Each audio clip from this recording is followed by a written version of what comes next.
Regardez cette scène et imaginez un instant si c'était Poutine, Xi Jinping, ou même certains de nos dirigeants africains à la place du président Macron.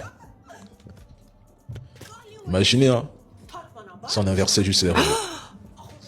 Leur premier ministre pose un geste jugé déplacé et ignoble, sachant qu'il ne tenait même pas la main du président Macron. Ce qui choque aussi beaucoup de personnes arméniennes, c'est que le président Macron ne s'est ni écarté ni opposé à cette attitude. Au contraire, il semblait accueillir cette attention avec une certaine satisfaction.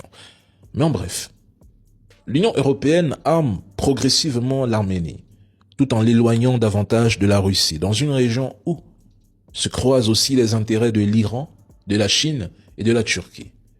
Dans le même temps, le président Macron répétait que la Russie n'avait pas défendu l'Arménie pendant la guerre contre l'Azerbaïdjan.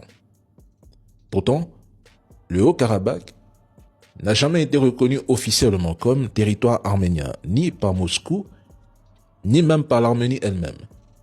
Sur le plan du droit international, cette région était reconnue comme faisant partie de l'Azerbaïdjan, malgré sa population majoritairement arménienne.